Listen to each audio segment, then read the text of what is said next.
Bonjour à tous et à toutes, bienvenue pour ce webinaire sur la présentation de la loi Rennes, organisée ce jour de 11 h à 12 h. Merci à tous pour votre présence. Le temps que tout le monde arrive, un petit rappel des modalités. Les micros sont coupés. Vous pouvez, si vous le souhaitez, nous poser des questions aux intervenants dans la fenêtre de conversation. Et puis, comme pour l'ensemble de nos webinaires, vous pourrez consulter ce webinaire en replay sur la chaîne YouTube de la CCI Hérault. Voilà, donc ce webinaire est organisé dans le cadre de l'action achat responsable César 34 que mène la CCI Hérault, puisque une partie du sujet touchera aux achats aujourd'hui, mais vous verrez qu'on va parler de bien d'autres choses, bien au-delà, puisque ce sujet du numérique responsable des collectivités de la loi Rennes impose de nombreuses actions pour les collectivités, bien au-delà des simples achats. Je remercie grandement tous les intervenants qui se sont mobilisés pour préparer ce webinaire. Donc, pour les citer, l'ADEME, Espelia, Resoc, ISIA et l'association Green IT. Donc, je vais leur passer la parole tout de suite sans plus attendre et je vais laisser la parole à Camille Fabre, directeur régional délégué de l'ADEME Occitanie, pour ce mot d'introduction. Bonjour à toutes et tous. Merci Christophe. Et merci à la CCI Occitanie, encore une fois, d'être à l'initiative et de s'approprier des sujets importants en termes de développement durable. Ce que je voulais vous dire d'abord, c'est qu'on s'inscrit dans une cohérence et une continuité dans ces travaux. La CCI Occitanie, dès 2017-2019, avec la CCI de l'Hérault, l'ADEME, le cluster Digital 113, nous conduisions une opération collective, une première en France qui s'appelait Green Concept, qui visait à l'éco-conception des services numériques. Tu l'as dit, Christophe, aujourd'hui, il y a un travail sur l'achat durable qui réunit à la fois la commande publique, la commande privée, mais aussi les fournisseurs, sur ce sujet, les fournisseurs en termes d'offres de solutions durables. Donc, un grand merci vraiment aux équipes de la CCI. Un grand merci, je note la qualité des intervenants qui seront ici présents. Et puis, je me permets de faire une petite aparté sur la mobilisation aussi de nos participants. Je note que participent de ce qu'on m'a dit la région Occitanie, je salue Karine, les départements du Gard, de l'Hérault, des intercos qui sont aujourd'hui mobilisés sur ces sujets, le Pays de l'Or, Montpellier Métropole, la Domitienne, le Grand Orbe, je ne vais pas tous les citer. Mais voilà, tout ça pour vous dire que ce sujet du coup à l'ADEME de la sobriété numérique, c'est une préoccupation émergente, encore relativement peu renseignée. Et c'est ce pourquoi nous avons été missionnés. Et c'est quelques chiffres que je vais vous partager dans l'immédiat. Je vais en garder trois. Le premier, pour poser le cadre un peu. Le premier, c'est les émissions de gaz à effet de serre du numérique à l'échelle mondiale. Mais aujourd'hui, c'est l'équivalent du fret aérien. Donc, 4% de nos émissions de gaz à effet de serre au niveau mondial sont issues des activités numériques. Premier chiffre. Deuxième chiffre, c'est plutôt plus national. C'est les impacts environnementaux du numérique en France. C'est 17 millions de tonnes de CO2, mais ça, je ne vous demande pas de le conserver, de le garder, mais ça représente 2,5% de notre empreinte carbone nationale. C'est colossal. Et puis, troisième chiffre qui me paraît important d'avoir en tête, c'est qu'on a travaillé justement sur une analyse de cycle de vie du changement climatique relatif au numérique, à l'empreinte carbone du numérique avec la méthodologie ACV, analyse du cycle de vie. Et ce qu'on montre, c'est que c'est la phase de fabrication des équipements, des terminaux, des serveurs, des box. Cette phase de fabrication, elle représente 78% de l'empreinte carbone du numérique. Donc, trois chiffres. 4% des émissions de CO2 à l'échelle mondiale, 2,5% de l'empreinte nationale et l'indicateur carbone, l'empreinte carbone du numérique est liée à 78% à la fabrication des produits. Et donc, on peut par exemple, on dit à l'ADEME que prolonger la durée de vie d'une tablette numérique, bien souvent trop jetable, c'est par exemple passer de 2 à 4 ans sur la durée de vie de cette tablette. Eh bien, on diminue de 50% l'empreinte carbone de cette tablette. Voilà. Quelques chiffres pour poser le cadre et qui montrent que, contrairement aux idées reçues, le numérique n'est pas immatériel, au contraire, il pèse très, très lourd. Deux derniers points que je veux partager avec vous. Je ne vais pas vous faire le détail du cadre législatif. Il y a des personnes qui vont intervenir qui le connaissent beaucoup mieux que moi, mais j'ai identifié, moi, deux choses. Février 2020, c'est la loi AGEC, lutte contre le gaspillage et l'économie circulaire. Celle-ci, elle nous a permis déjà de mettre en place un indice de réparabilité sur certains équipements numériques.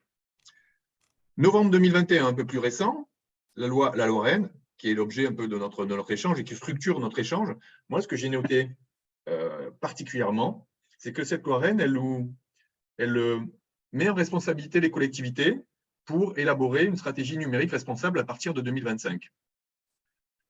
On y reviendra aussi, il y a des intervenants. À l'ADEME, on travaille avec les collectivités sur différents réseaux qu'elles peuvent gérer. Les réseaux d'eau, les réseaux d'énergie, voirie, mobilité, la collecte des déchets. Là aussi, ce sont des flux de matière sur lesquels les collectivités sont responsables. Alors, la loi REEN, je ne crois pas qu'elle dise « collectivités, vous êtes responsables des flux numériques ».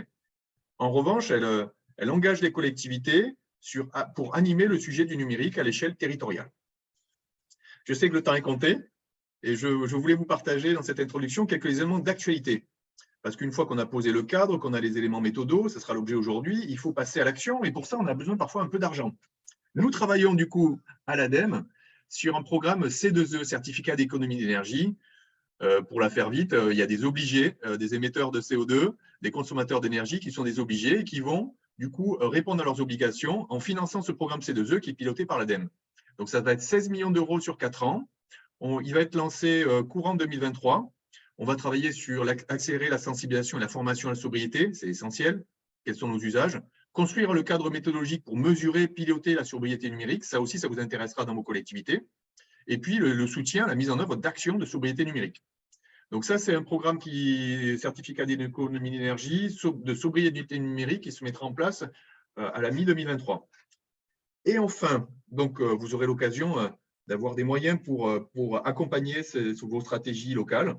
Et enfin, je crois savoir qu'il y a une stratégie gouvernementale numérique éco-responsable qui devrait aboutir dans quelques jours, voire semaines. Donc, restez bien connectés.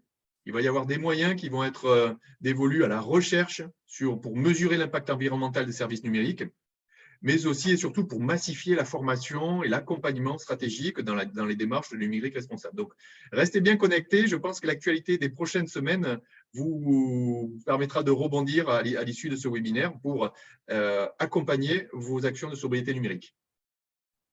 Merci beaucoup. Très bon webinaire à tous. Merci beaucoup Camille.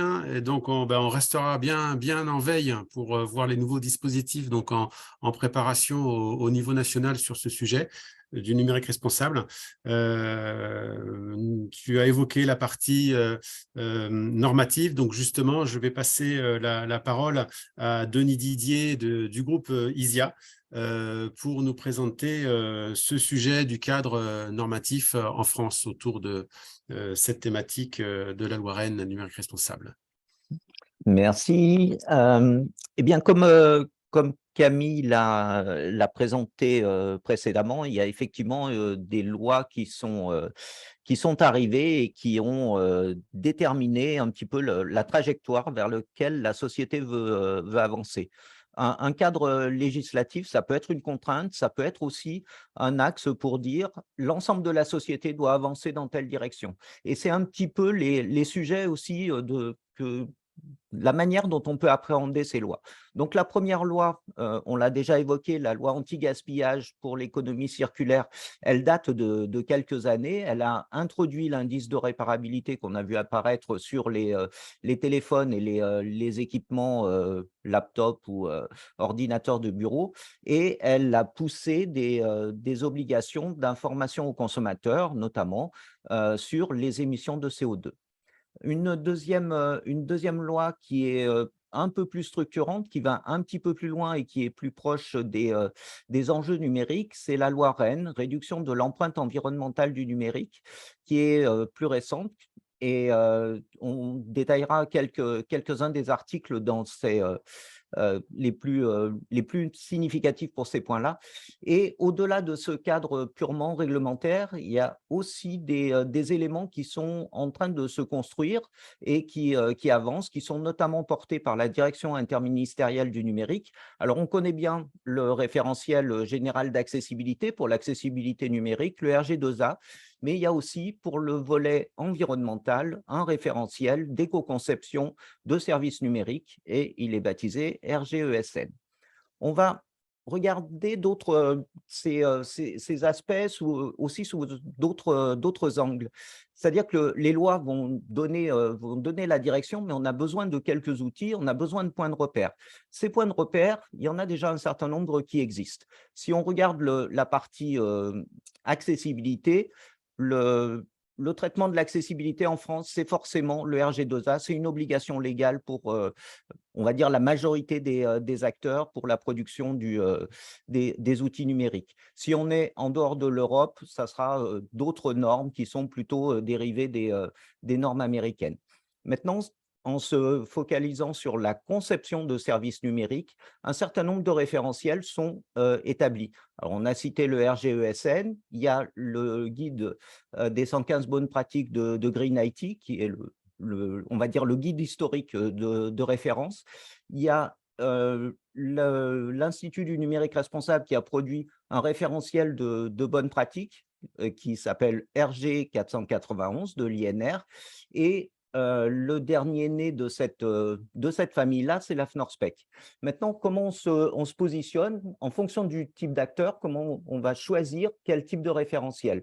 Si je suis plutôt côté service public ou assimilé délégation de service public, je vais plutôt aller vers les référentiels associés au service de l'État. Donc, le RGESN serait plutôt mon chemin préféré. Si je suis une entreprise généraliste ou une collectivité un peu plus, avec des enjeux un peu plus généraux, eh bien, les référentiels type RG 491 ou les 115 bonnes pratiques peuvent être vraiment des très bons supports. Et si j'ai besoin d'une visibilité, d'une notoriété un peu plus internationale en m'appuyant sur un nom connu, en l'occurrence l'AFNOR, ben, je vais plutôt aller vers l'AFNOR-SPEC. Alors bien sûr, ces chemins sont plutôt des chemins préférés, mais toutes les autres combinaisons sont totalement accessibles. On va regarder quelques articles de la loi REEN pour essayer d'identifier les points qui peuvent être les plus structurants pour une collectivité. Voilà, juste peut-être préciser, Denis, si je peux me permettre, la diapo précédente, on s'était un focus sur les démarches d'éco-conception des différents services numériques. La loi REEN est bien entendu va bien au-delà que les simples services numériques. C'est sur toute la stratégie autour des équipements, des infrastructures, des dynamiques locales. Et donc justement, c'est maintenant qu'on va l'aborder avec les différents articles de la loi REEN. Exactement.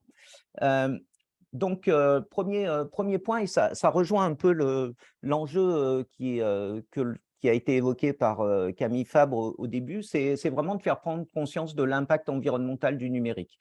Donc, il y a quelques articles sur ces sujets-là qui vont pousser cette vision un peu transverse du numérique, avec une partie liée à la formation, notamment aussi dans les universités, l'implémentation de modules d'éco-conception dans les formations en informatique, et des organismes qui vont permettre de piloter un petit peu ces éléments. Ensuite, un focus plutôt sur la gestion des équipements. Il a été rappelé précédemment que la fabrication des équipements avait un impact massif sur l'impact environnemental. Donc, on va retrouver dans cette loi REEN plusieurs articles sur la gestion d'obsolescence, sur l'obsolescence matérielle et logicielle et sur l'information du consommateur sur la pérennité de l'utilisation de ces fonctionnalités. Et quelques interdits vont aussi être exposés auprès des fabricants. Sur d'autres catégories d'articles, je peux passer le suivant, c'est aussi pour promouvoir des usages vertueux du numérique. Et notamment, la loi REEN institue le besoin de mise en place d'un référentiel général d'éco-conception qui sera déployé et avec un objectif de 2024. Donc, un référentiel officiel va servir de point d'appui pour la conception de services numériques. Et d'autres éléments un peu plus techniques interviennent, notamment sur les centres de données. On sait qu'ils sont assez gourmands en énergie, mais aussi le déploiement de réseaux. Et on parlait tout à l'heure de flux numériques. Donc, la 5G va aussi faire partie de ces sujets-là. Donc, chaque fois qu'on va aller vers ces types de technologies, aller aussi vers un encadrement environnemental des impacts de ces technologies. Et dernier point, c'est vraiment de porter les territoires à prendre en main ces sujets-là pour aller implémenter notamment une stratégie numérique responsable qui va être incitative au début et obligatoire à partir de 2025. Et je vais transmettre la parole. Merci beaucoup, Denis. Donc, effectivement, ces articles 34 à 36 sont extrêmement importants par rapport à la réunion d'aujourd'hui, puisque c'est au cœur, avec cet article 35,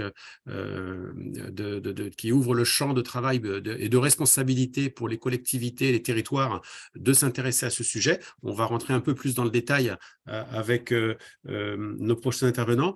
Et justement, on va prendre le temps maintenant, avec l'intervention d'Espelia, de se poser la question sur la maturité des collectivités sur ce sujet du numérique responsable, en s'appuyant sur les résultats d'études terrain qui ont été réalisés par Espelia et Green IT. Mathieu Gallop, je vous laisse la parole.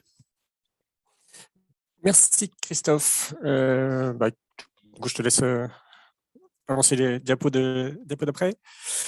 Très rapidement, Espelia, c'est un cabinet de conseil, principalement secteur public local, donc tous les sujets de performance liés aux services publics locaux. Donc nous, le sujet du numérique, on l'aborde non pas comme une fin en soi, mais comme un outil, un élément constitutif de l'évolution et de la définition et du pilotage et de la transformation de ces services publics locaux. Voilà. Donc en guise de présentation très sommaire d'Espelia, on peut passer à la diapo suivante. Donc plus précisément là, sur le sujet de la sobriété numérique, on a commencé à s'intéresser au sujet de façon assez récente, fin 2019, à travers plusieurs démarches depuis à la fois un questionnaire relatif à la maturité du sujet dans des collectivités locales, donc on avait lancé fin 2019, et puis avec Green IT, l'animation du collège collectivité des deux benchmarks 2021 et 2022. Alors, ces petits zooms là, sur cet outil de benchmark Green IT, on est vraiment sur là, une approche qui est déjà un premier niveau d'expertise, c'est-à-dire que l'idée, c'est qu'elle s'adresse à des collectivités qui ne sont pas en simple découverte et qui ont dépassé la phase de sensibilisation, c'est-à-dire qu'on va déployer une méthode de mesure multicritères avec des méthodologies ISO, voilà, pour mesurer effectivement l'empreinte environnementale donc, qui est composé de différents impacts des systèmes d'information des collectivités. Donc, cette démarche, elle arrive à un moment bien particulier. Alors, elle sert aussi de manière rétroactive aux phases d'avant de découverte de sensibilisation, et elle permet de le faire du coup avec des données plus concrètes. Et puis surtout, elle va permettre aussi de passer à l'action et de mesurer au fur et à mesure ces résultats. Alors, le bloc, donc ces benchmarks Green IT, mesure de l'impact environnemental, dont Frédéric Bordage parlera bien mieux que moi, parce que c'est lui qui nous accompagne naturellement sur toutes ces expertises-là. On est dans un exercice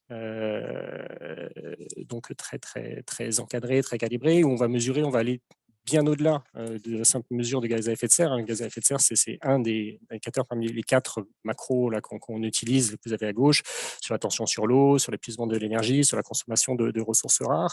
Ces mesures-là, on va aussi les décliner en distinguant usage, fabrication, parce que comme ça a été rappelé tout à l'heure, ça c'est essentiel aussi dans la compréhension des enjeux sous-jacents et puis du coup derrière dans le passage à l'action. Et puis on va aussi les décliner en fonction des différents domaines, donc l'environnement utilisateur, les data centers, les eaux, etc. Donc on a de mémoire autour de 7 domaines. Donc ça permet une mesure très fine et qui permet de croiser les choses.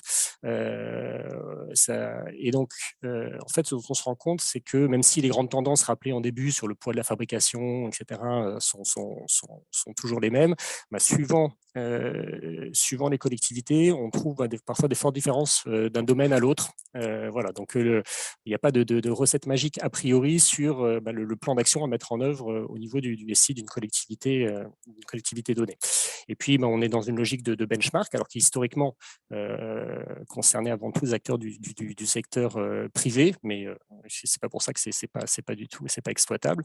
Mais il y a aussi cet enjeu de comparaison entre collectivités ou de collectivités avec le secteur privé. Voilà.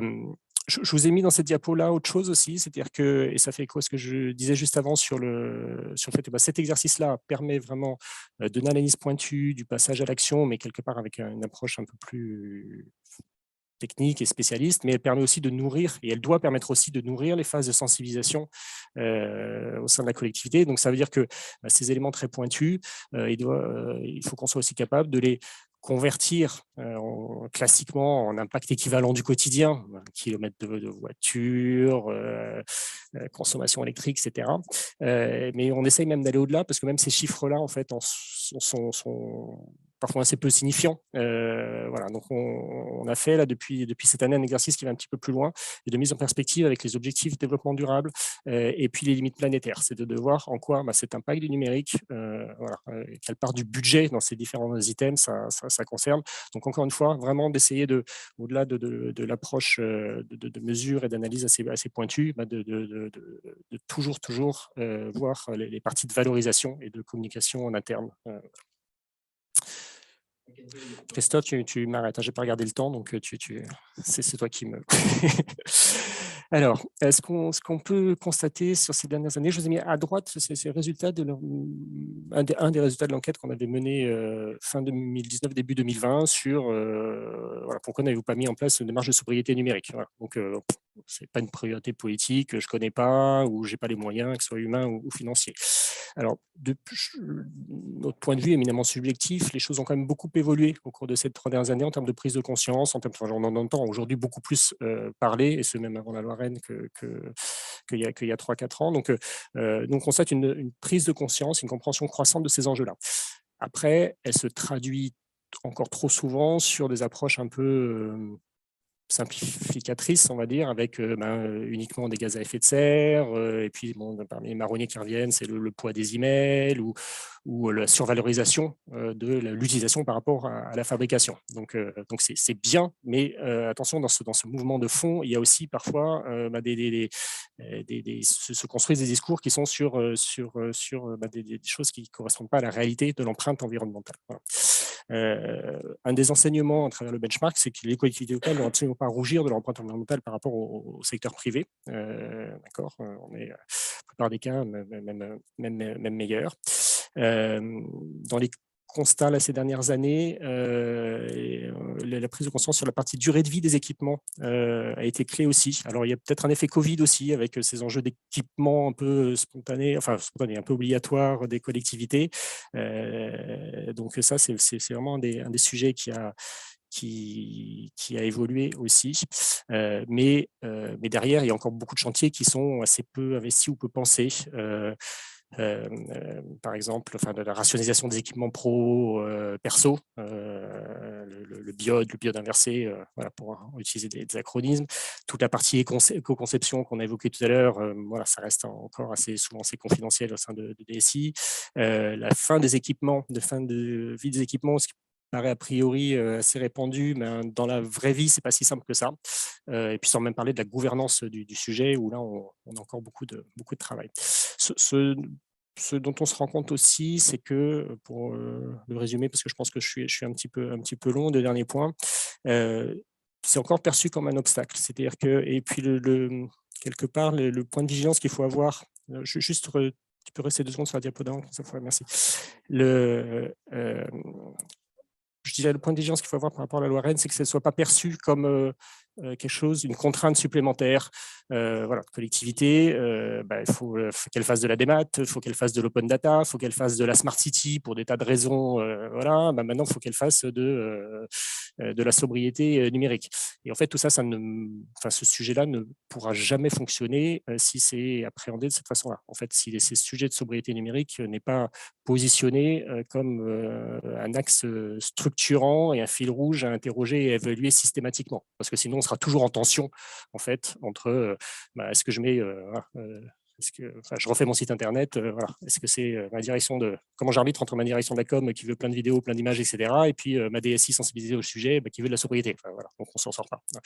Donc voilà, donc c'est très bien, mais il y a énormément de travail encore sur la gouvernance du sujet, parce que sinon ça va être une chose de plus qui s'empile en termes de contraintes. Et enfin, pour terminer, Christophe, donc petite question de sémantique, hein, le titre, c'est numérique responsable. Alors bien sûr, derrière, on a fait un zoom sur l'aspect empreinte environnementale, donc avec des enjeux de sobriété, mais derrière cette question de responsabilité, il y a aussi d'autres thématiques comme ce qui est accessibilité et inclusion, comme la durabilité et la résilience, qui ne sont pas tout à fait les mêmes, ou des questions d'éthique et de valeur, donc d'autres sujets sur lesquels on travaille et qu'on peut la plupart du temps faire résonner. Normalement, ces questions de sobriété et l'aspect d'inclusion numérique sont vraiment très, très intéressants à travailler ensemble comme axe structurant. C'est aussi vrai pour la résilience, même si parfois il peut y avoir des petits antagonismes. Et dernier point en bas à droite, cette approche de mesure un peu fine des benchmarks, on l'a conduit à l'échelle du système d'information d'une collectivité. Donc, c'est très bien parce que ça permet de comprendre, d'être exemplaire, etc. Mais en termes d'impact, ça reste naturellement encore assez limité. Donc, il faut absolument se servir de ces démarches-là pour les déployer déjà à l'échelle des services publics, des politiques publiques portées par la collectivité, donc on élargit un petit peu ça, et puis surtout à l'échelle du territoire. Et là, on voit aussi qu'aujourd'hui, les collectivités sont un peu démunies parce qu'à part des actions de sensibilisation, elles n'arrivent pas à se projeter, alors qu'elles ont énormément de choses à faire. Et derrière ça, en fait, il y a un véritable enjeu de positionner cette question de sobriété numérique, et je peux rajouter aussi l'inclusion numérique dedans comme des politiques publiques à part entière. Voilà. Et je m'arrêterai là, parce que je sais que j'ai déjà dépassé. C'est parfait au niveau timing. Bon, merci beaucoup, Mathieu. Donc, effectivement, on voit que la prise en compte de ce sujet numérique responsable est un peu à son balbutiement à l'échelle des territoires, et que la loi Rennes et son article 35 va profondément modifier les choses. Et donc, avec les 3 prochaines interventions, on va vraiment rentrer dans le détail de tout ce que peuvent faire, doivent faire les collectivités en fonction de différents paramètres. On va, dans un premier temps, illustrer ce sujet avec un petit périmètre qui est celui des achats que font les collectivités territoriales, les achats sur la partie numérique notamment, où il y a des gros leviers d'action, tant sur la partie tout ce qui est services numériques, tout ce qui est site internet, applications, mais aussi tout le parc de matériel informatique, les achats de matériel que peuvent faire les collectivités. Donc là, il y a un vrai sujet et il y a aujourd'hui un certain nombre d'opérateurs de collectivités, de services achats. Donc, je profite pour passer la parole à Blandine Ménard du réseau RESOC, qui est l'animation de ce sujet achat responsable à l'échelle Occitanie. Blandine, je vous laisse la parole. Donc, bonjour à tous. Effectivement, Blandine Ménard, je suis l'animatrice du réseau régional des achats responsables de l'Occitanie. C'est un réseau qui est porté par le Commissariat général du développement durable, l'ADEME et la région. C'est incubé par Cinétique. Cinétique, c'est une association qui est au service des territoires pour les accompagner dans leur transition sociale et environnementale. Alors, juste pour la présentation, et comme l'a dit Christophe, alors, je vais reprendre certains éléments qui ont été énoncés, mais vraiment sous le spectre achat, quoi. Donc, d'un point de vue achat, les outils mobilisables pour un achat numérique durable. Donc, déjà, on a le plan national des achats durables, hein, le réseau régional RESOC en est né, hein, on fait partie du PNAD, qui impose à l'horizon 2025 30% de considération environnementale dans les marchés et 100% de considération environnementale. J'ai dit social, 30% social, 100% environnemental à l'horizon 2025. Donc, les outils que vous pouvez mobiliser pour atteindre ces objectifs, c'est effectivement le réseau RESOC qui vous permet d'échanger entre pairs sur des interrogations que vous auriez sur vos achats, et puis aussi de travailler ensemble sur des thématiques récurrentes ou des thématiques qui évoluent en fonction des différents cadres réglementaires, et donc notamment sur le numérique. Le réseau régional RESOC porte le guichet vert, et le guichet vert, c'est aussi un outil qui est mobilisable sur cet achat numérique, hein, de ne pas hésiter à poser une question au guichet vert qui vous répondra avec toute la ressource qu'il a et le travail qu'il effectue en interréseau et aussi avec le Commissariat général du développement durable. Le guide du numérique responsable, je le mettrai après, hein, dans le fil de la discussion, je vous mettrai les liens, mais le guide du numérique responsable est vraiment bien fait, il a été réactualisé dernièrement. C'est aussi le CGDD, c'est le ministère de la Transition éco qui l'a mis à jour, et vraiment, c'est un guide qui est vraiment bien fait pour aussi vous accompagner dans la rédaction de vos marchés. Il y a l'action collective des achats responsables de la CCI 34 qu'a énoncé tout à l'heure Christophe, César 34, qui accompagne aussi individuellement et collectivement, je crois que ça représente une petite dizaine de jours sur l'année et qui vous permet aussi de réfléchir avec eux sur un achat. Et alors, je crois que c'est terminé pour 2023, mais il y aura un appel à candidature en fin d'année pour 2024. Et après, on a aussi un outil de référencement réglementaire qui est porté par le réseau régional aussi des achats responsables, mais côté Aquitaine, la REF, qui vous permet d'avoir les différents cadres réglementaires quand vous passez un achat, et donc notamment là sur les achats numériques, la loi Rennes, la loi AGEC. Et on peut passer à la diapo suivante. Merci Christophe. Donc là, moi, je vais surtout faire un petit focus. Je ne vais pas réénoncer tous les différents cadres réglementaires dont on a déjà parlé et qui ont été un petit peu explicités plus précisément. Mais concernant les achats, il y a vraiment la loi AGEC qui régit un petit peu plus vos marchés, avec notamment l'article 58 sur les différentes lignes, hein, pas que sur le matériel informatique, mais aussi sur l'impression, les cartouches d'encre, les téléphones, sur les considérations anti-gaspi. Donc, sur ces lignes 4, 5 et 6, on est à 20% de produits qui doivent être issus du réemploi et éventuellement aussi avoir des matières recyclées. Mais vraiment, donc ça, c'est un changement aussi pour vous de pouvoir intégrer des considérations pour pouvoir atteindre ces objectifs de 20% de fourniture de réemploi. Donc, si on prend je fais un bref focus sur le cycle d'achat pour voir à quel moment on peut avoir des leviers pour avoir cet achat numérique responsable.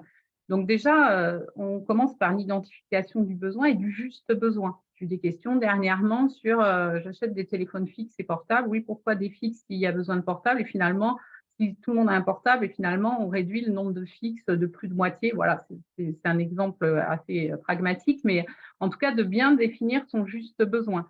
Le juste besoin pour pouvoir faire un marché sobre. On parle tous de sobriété, mais la sobriété, elle va passer par là, vraiment le juste besoin et répondre uniquement à cela. Et donc, à partir du juste besoin, le sourcing, ça aussi, c'est un levier qui fera de votre marché une réussite, notamment sur la loi AGEC, des sourcing fournisseurs qui pourraient avoir de la fourniture de réemploi.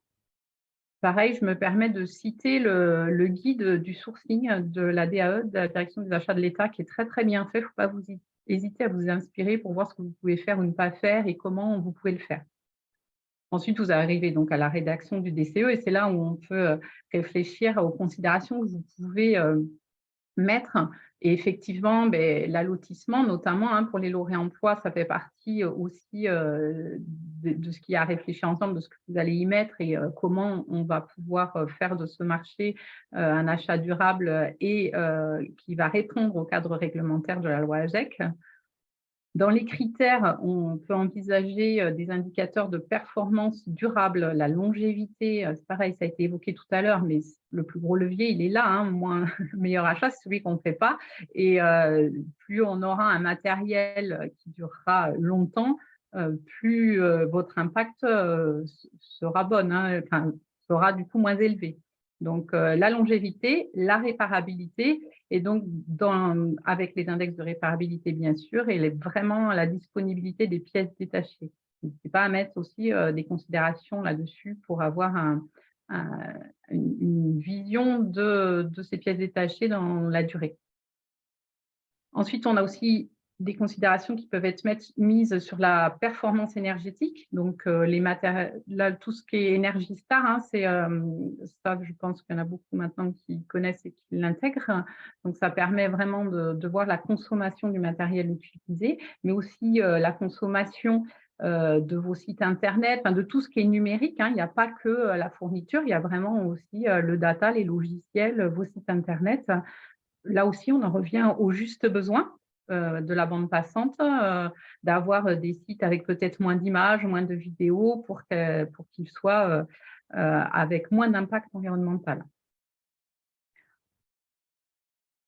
Ensuite, en questionnement, l'analyse cycle de vie, il y a quelqu'un qui l'a mentionné aussi. Là, c'est vraiment de repérer au moment de la fabrication. Camille Fabre a bien donné les chiffres sur ces éléments-là. Mais effectivement, le gros impact, il est là avec des substances dangereuses, des métaux lourds, avec des questions à se poser sur la fabrication aussi en termes social, avec les conditions, avec les règles de l'OIT, de vraiment s'inspirer de ça pour mettre des considérations dans les respects des règles de l'OIT. Dans la fabrication, l'éco-conception des produits.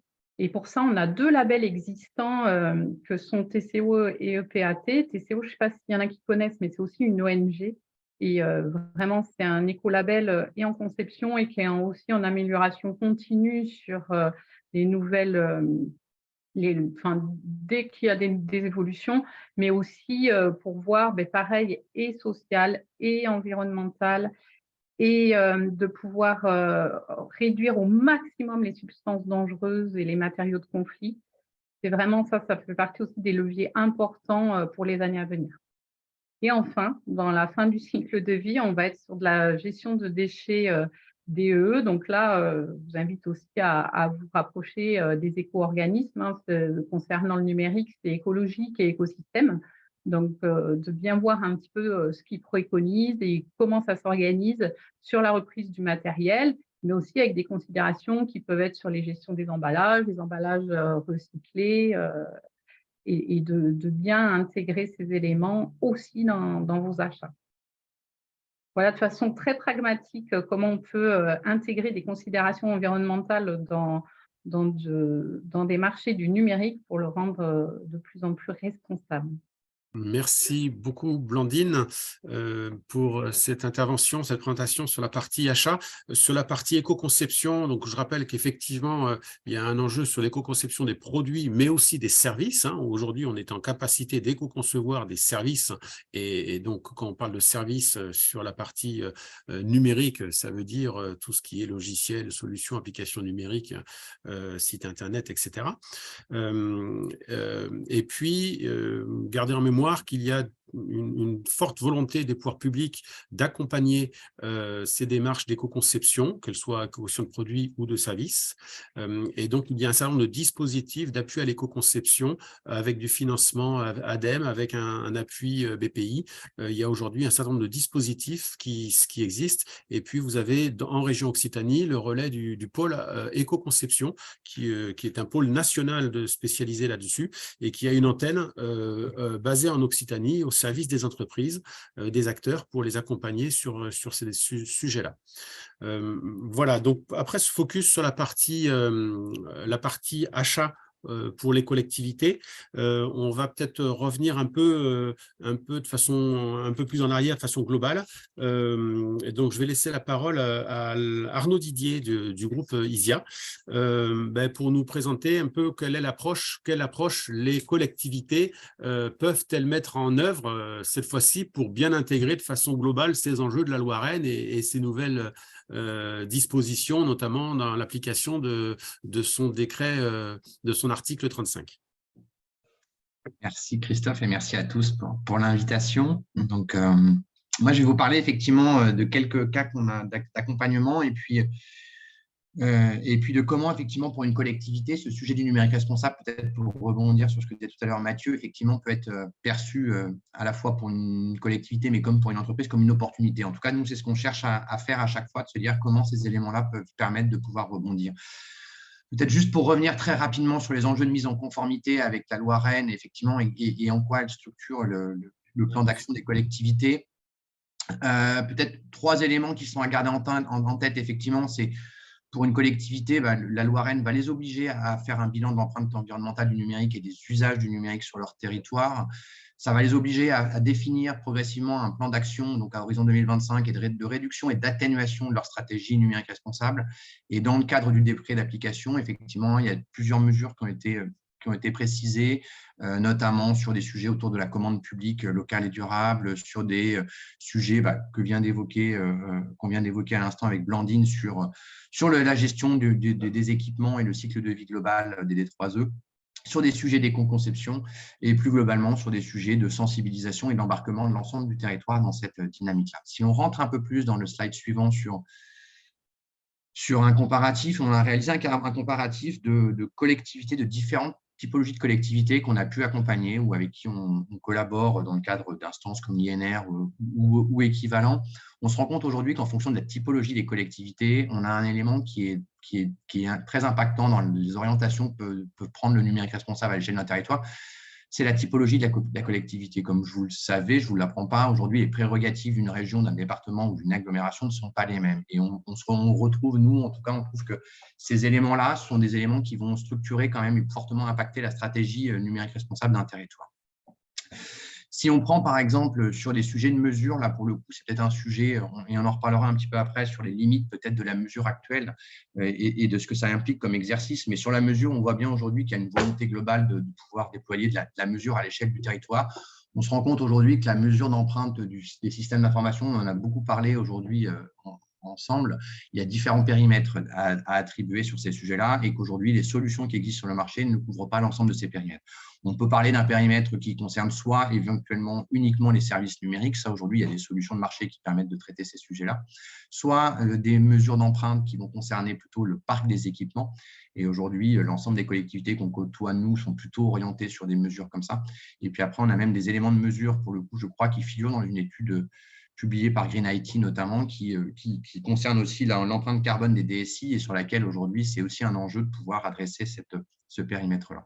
Et on le voit aujourd'hui, une des conclusions sur le sujet de mesure, c'est la capacité qu'ont les collectivités locales à avoir un outil qui leur permet d'être agiles dans cet exercice de mesure-là. Et donc, en fonction de ça, on a soit des collectivités qui s'orientent vers des outils qui sont plutôt librement accessibles, de type le Winner aujourd'hui, l'INR, qui permet de pouvoir faire ça, faire cette mesure d'empreinte. Et puis, on a certaines collectivités qui s'orientent sur des outils propriétaires pour pouvoir être plus agiles dans cet exercice. En termes de gouvernance et de stratégie, ce qu'on voit et ce que je disais en introduction, c'est que globalement, il y a effectivement un phénomène de convergence. C'est-à-dire qu'on voit qu'en fonction de la typologie de la collectivité, il y a des convergences entre la stratégie numérique responsable d'un territoire et ses prérogatives. Quand on parle, par exemple, d'un département aujourd'hui, les prérogatives d'inclusion et notamment de la dimension numérique à l'échelle d'un département, et ben, quand on les accompagne aujourd'hui et qu'on travaille avec eux la feuille de route numérique responsable, et ben, on voit qu'il y a des gros enjeux de convergence sur ces sujets-là et que c'est notamment dans cette dimension-là qu'on va creuser beaucoup la recherche d'opportunités liées à une dimension numérique responsable.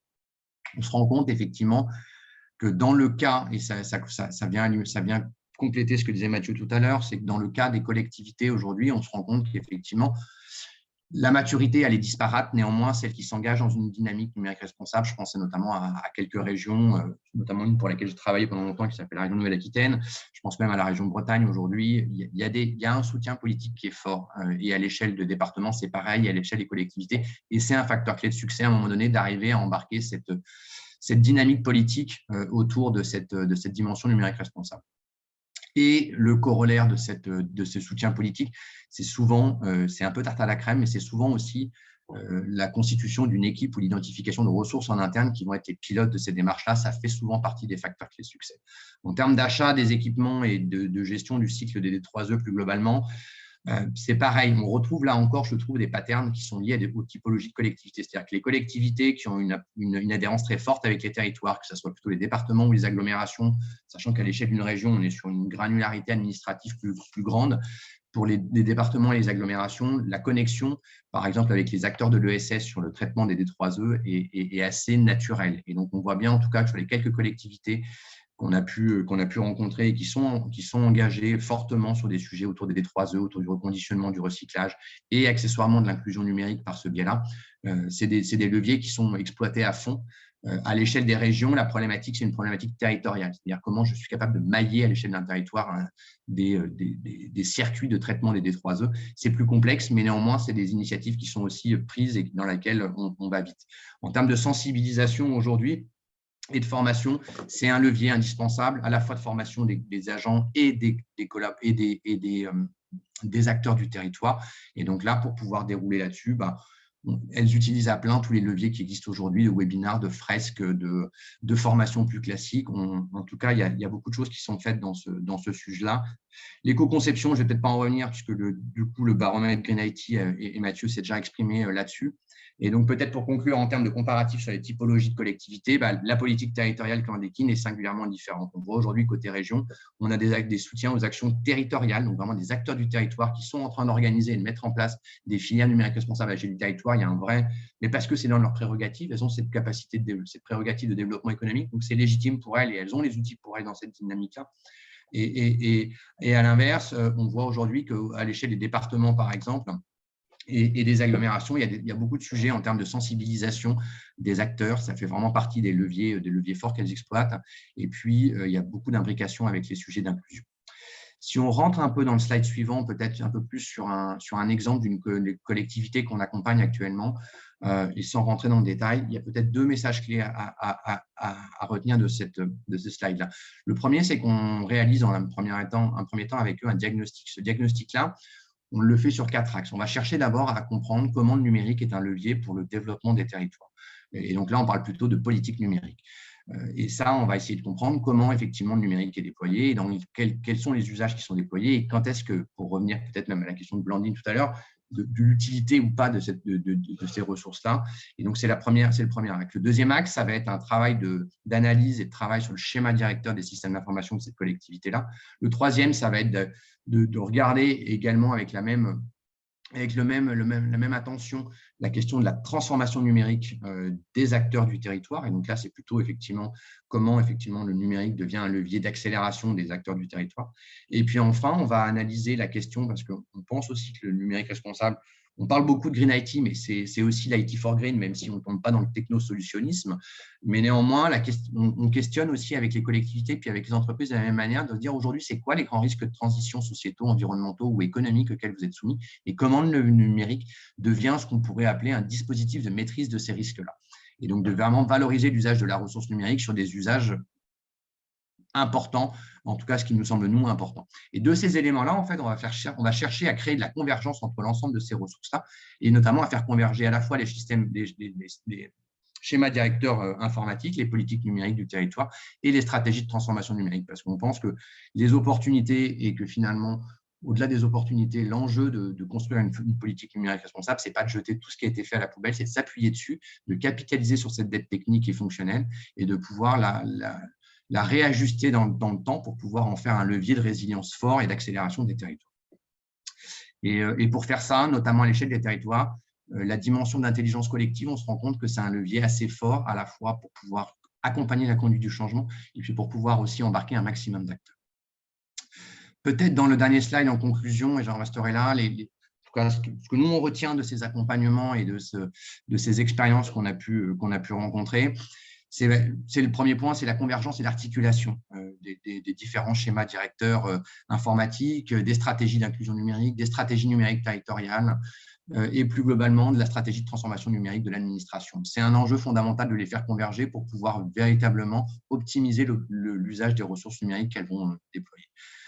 Il y a l'enjeu territorial, il est primordial. On en a parlé tout à l'heure un petit peu pour les sujets d'inclusion, de D3E. C'est des sujets qui se traitent à l'échelle d'un territoire sur lesquels il faut tenir compte de l'ensemble des parties prenantes du territoire et sur lesquels il faut chercher systématiquement pour pouvoir mailler un territoire et mettre en place les dispositifs qui vont bien à l'échelle d'un territoire, un sponsoring de haut niveau et un soutien politique fort.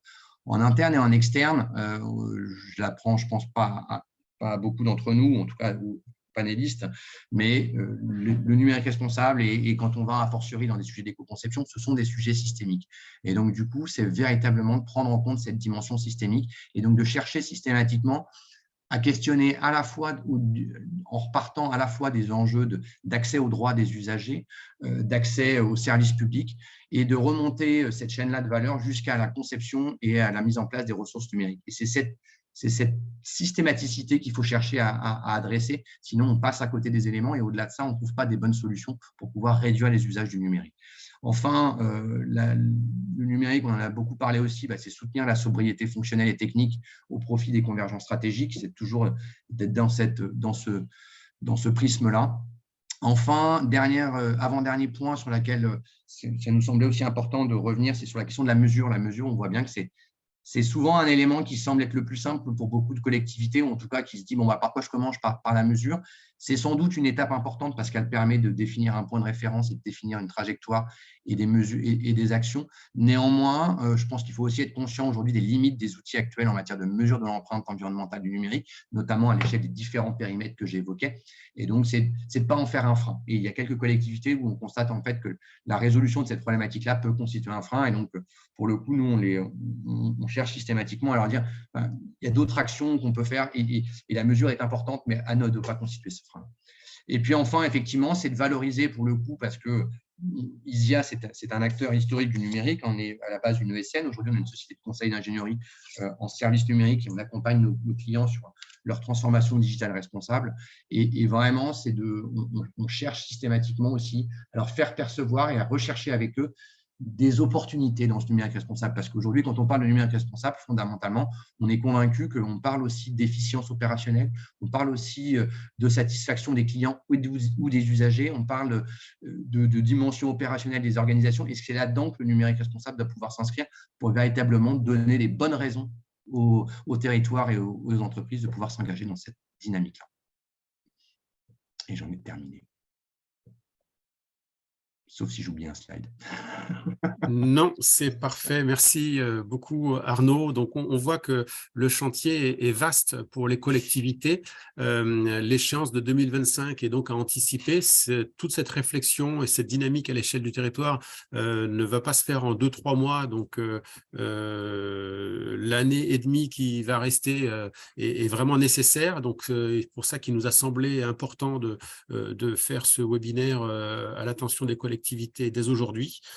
C'est maintenant qu'il faut commencer à agir pour préparer cette démarche-là. Et donc, sur ce sujet, je vais donc passer maintenant la parole à Frédéric Bordage. Donc, vous êtes initiateur du collectif Green IT il y a maintenant plus de 19 ans.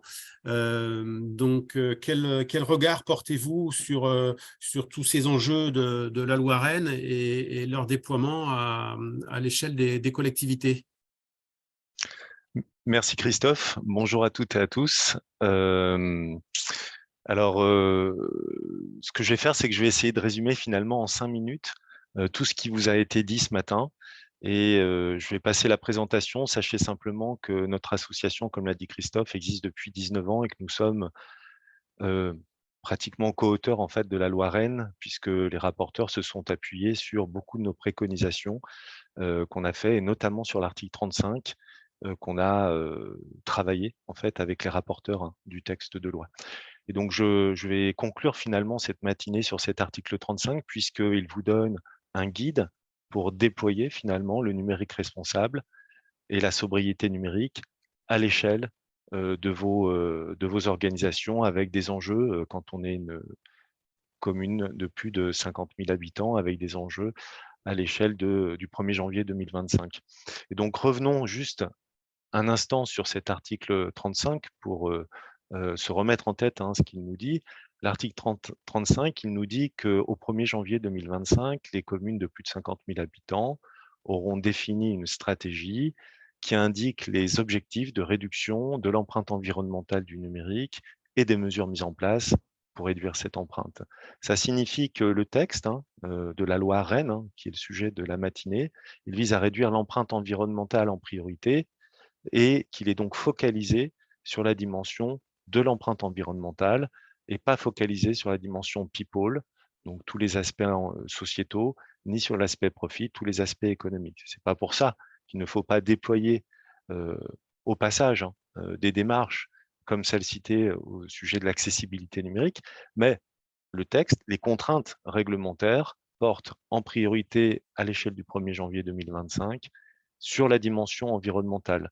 Donc, c'est le premier enseignement. Selon les moyens dont vous disposez en temps et en argent, il va falloir vous focaliser en priorité sur cette dimension environnementale. Si on passe au slide d'après, on peut aussi revenir sur certaines dimensions de cet article 35, notamment sur la partie des objectifs de réduction qui doivent être quantifiés. C'est écrit noir sur blanc dans le texte de loi. Et donc, ça veut dire que pour quantifier des objectifs de réduction des impacts environnementaux de votre système d'information, eh bien, vous allez devoir nécessairement déployer dans un premier temps un outil, une méthode qui va vous permettre de faire le bilan des impacts environnementaux de votre système d'information. Ça va être la première étape incontournable pour répondre aux contraintes de la loi. Et donc, si on passe au au slide suivant, clairement, on a aujourd'hui des référentiels au sens strict du terme qui sont disponibles et qui permettent de réaliser cette première étape de quantification de l'empreinte environnementale, qui est un terme technique et qui signifie l'ensemble des impacts environnementaux. Au niveau international, on a défini une méthode qui s'appelle l'analyse du cycle de vie. On a des standards ISO derrière. Ces standards ont été précisés par la Commission européenne au travers du PEF et d'un certain nombre de recettes qu'on appelle les PCR. Et c'est le cadre réglementaire méthodologique sur lequel vous allez devoir vous appuyer, il n'y en a pas d'autre, pour évaluer les impacts environnementaux de vos systèmes d'information. Donc ça, c'est le premier élément important à prendre en considération. Le cadre méthodologique est défini au niveau européen. La France étant un membre de l'Europe, on doit respecter les préconisations de la Commission européenne. Et évidemment, on va devoir fixer des objectifs sur l'ensemble des 16 indicateurs d'impact environnementaux précisés par ce cadre réglementaire et méthodologique, concrètement. Comment on va, donc je ne vais pas tout décrire sur les slides parce que je vais essayer de rattraper un petit peu le retard. Les intervenants précédents ont été un tout petit peu plus longs que prévu. Comment on va faire, et je vais passer au slide d'après, comment on va faire pour déployer cette approche, en fait, donc quantifier des impacts environnementaux et définir des objectifs sur cette base-là? Eh bien, la première chose qu'on va faire, c'est qu'on va appliquer les standards. Donc, on ne va pas faire de bilan carbone, parce que faire un bilan carbone, ça serait renforcer le greenwashing existant sur ces sujets. Je rappelle que l'étude ADEME-ARCEP citée en introduction nous dit que les émissions de gaz à effet de serre ne représentent que 11% des impacts environnementaux du numérique en France, dans une collectivité ou à l'échelle nationale. Et donc, on va commencer par déployer la méthodologie de référence recommandée par la Commission européenne et mise en œuvre par l'État au niveau, par exemple, de l'article 13 de la loi AGEC et de bien d'autres articles, comme l'article 2 de la loi climat. Deuxième constat qu'on fait, hein, si je synthétise nos retours sur le terrain, c'est qu'il va absolument falloir former, ça a été dit par différents intervenants, il va falloir former vos équipes pour que vous renforciez une démarche rationnelle, objective et solide sur ce sujet-là, plutôt que d'augmenter le greenwashing ambiant. Ont été cités par exemple la suppression des mails qui fait partie des espèces de trucs tarte à la crème, des Cyber World Cleanup Day de je ne sais pas quoi. Voilà, il va falloir sortir de cette vision très greenwash et rentrer dans une vision solide puisque tout le monde va être obligé par l'article 35 à terme. On commence par les collectivités de 50 000 habitants, mais à terme, toutes les collectivités devront mettre en œuvre les contraintes de l'article 35. Évidemment, troisième clé pour pouvoir déployer cette démarche à l'échelle de votre collectivité, c'est de vous appuyer sur les utilisateurs du numérique qui sont des alliés, mais pour ça, il faut préparer le terrain, les sensibiliser, ça a été dit également. Et puis enfin, deux dernières clés absolument essentielles, et j'en aurai fini. La quatrième clé essentielle, c'est de vraiment, encore une fois, respecter les standards et le cadre légal. Pourquoi?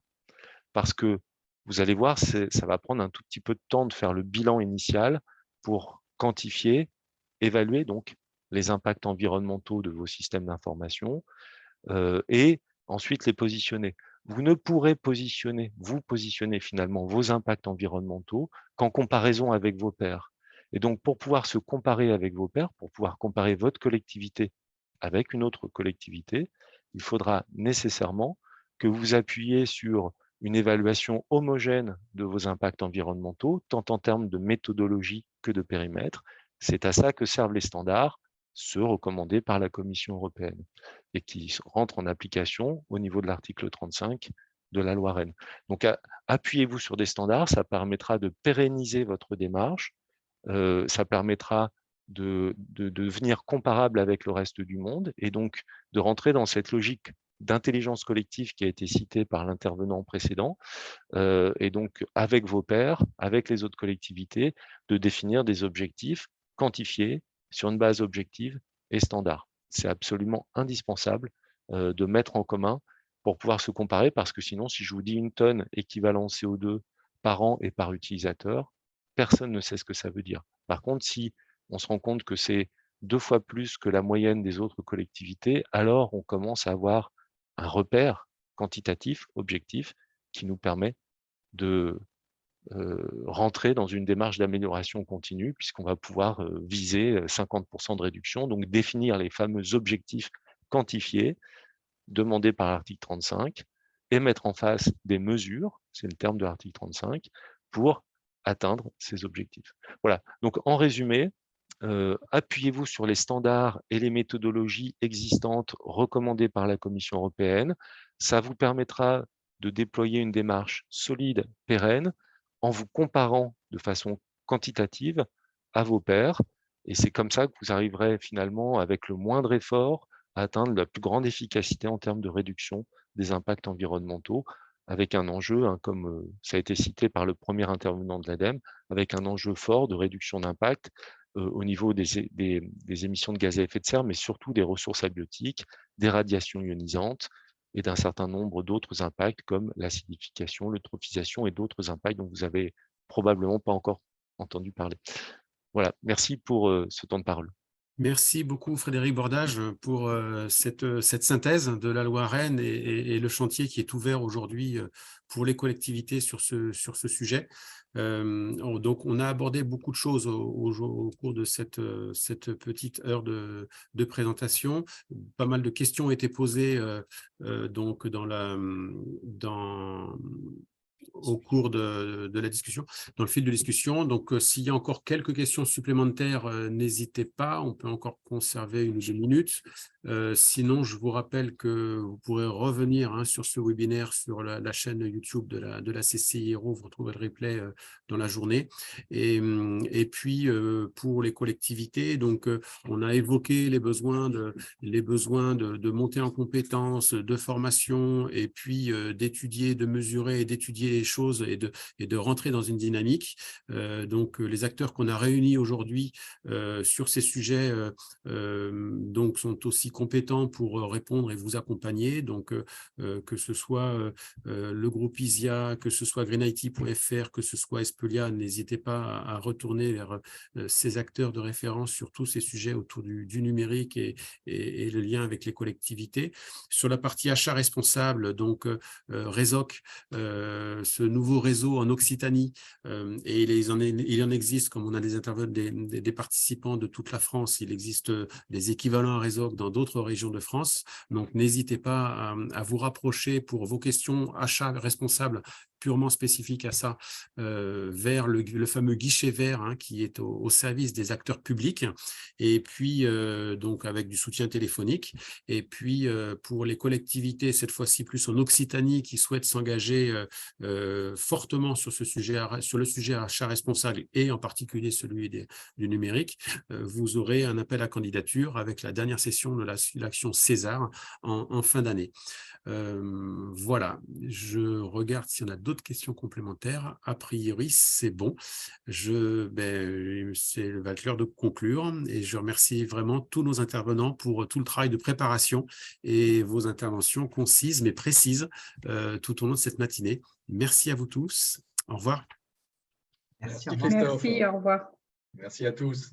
Merci.